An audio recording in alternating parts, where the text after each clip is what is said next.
Ya, assalamualaikum warahmatullahi wabarakatuh.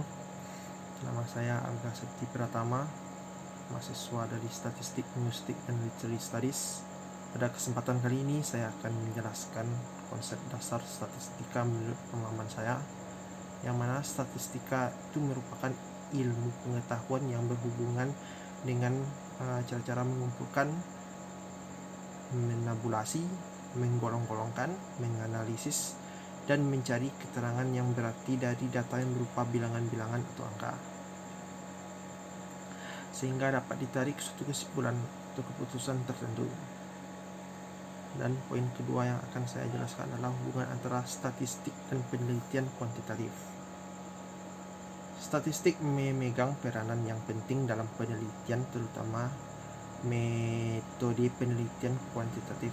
Statistik berperan baik dalam penyusunan model, perumusan hipotesa, dalam pengembangan alat dan instrumen pengumpulan data, dalam penyusunan desain penelitian, dan dalam penentuan sampel dan dalam analisis data.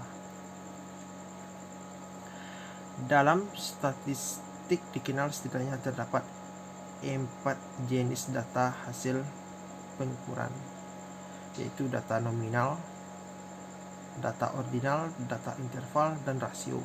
Masing-masing data hasil pengukuran ini memiliki karakteristik tersendiri yang berbeda antara satu dengan lainnya.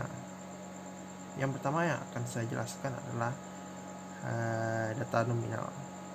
Data ini juga sering disebut sebagai data distrik, kategorik, atau dikotomi. Contohnya adalah data ini misalnya nomor punggung pemain sepak bola, nomor rumah, nomor plat mobil, dan lainnya. Nomor-nomor tersebut semata-mata hanya menunjukkan simbol, tanda, atau atribut saja. Jenis data yang kedua adalah data ordinal. Data ordinal adalah data yang menunjuk pada tingkatan atau perjenjangan pada suatu keadaan. Berbeda dengan data nominal yang menunjukkan adanya perbedaan secara kategorik, data ordinal juga memiliki sifat adanya perbedaan di antara objek yang dijenjangkan. Contohnya adalah dari data, misalnya prestasi belajar siswa diklasifikasikan menjadi kelompok baik, cukup, dan kurang, atau ukuran tinggi seseorang dengan tinggi, sedang, dan pendek. Dalam kaitannya dengan analisis data, terhadap data ordinal seringkali diberikan skor sesuai dengan tingkatannya. Istilah skor diberi tanda petik karena skor tersebut bukan sebenarnya tetapi sebagai tanda tingkatan. Contohnya adalah baik diberi tanda 3, cukup diberi tanda 2, dan kurang tentu saja diberi tanda 1. Jenis data yang ketiga adalah data interval. Data interval menunjukkan adanya jarak antara data yang satu dengan yang lainnya. Contoh interval misalnya hasil ujian, hasil pengukuran tinggi badan, dan lainnya. Satu hal yang perlu diperhatikan bahwa data interval tidak dikenal adanya nilai 0 atau mutlak. Dalam hasil pengukuran atau tes misalnya mahasiswa mendapat nilai 0. Angka 0 ini tidak dapat diartikan bahwa mahasiswa tersebut benar-benar tidak bisa apa-apa. Meskipun ia memperoleh nilai 0, ia memiliki suatu pengetahuan atau kemampuan dalam mata kuliah yang bersangkutan. Nilai 0 yang diberikan oleh dosen sebetulnya hanya merupakan atribut belaka.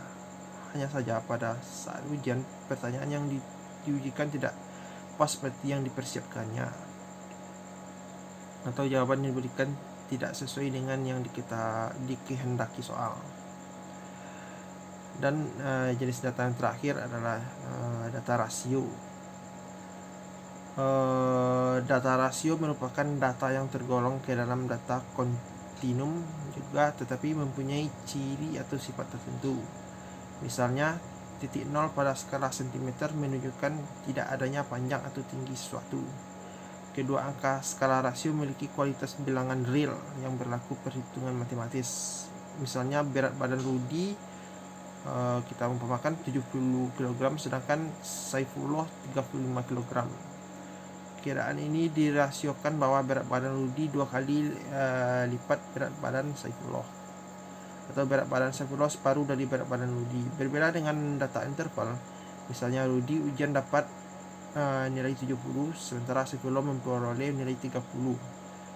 Hal ini tidak dapat diartikan bahwa kepandaian Rudi 2 kali lipat kepandaian Saifullah.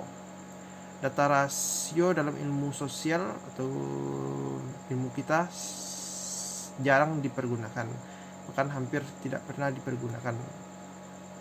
Lapangan penggunaan data berskala rasio ini lebih banyak berada dalam bidang ilmu eksteksta, terutama fisika. Dan demikianlah penjelasan reading report saya.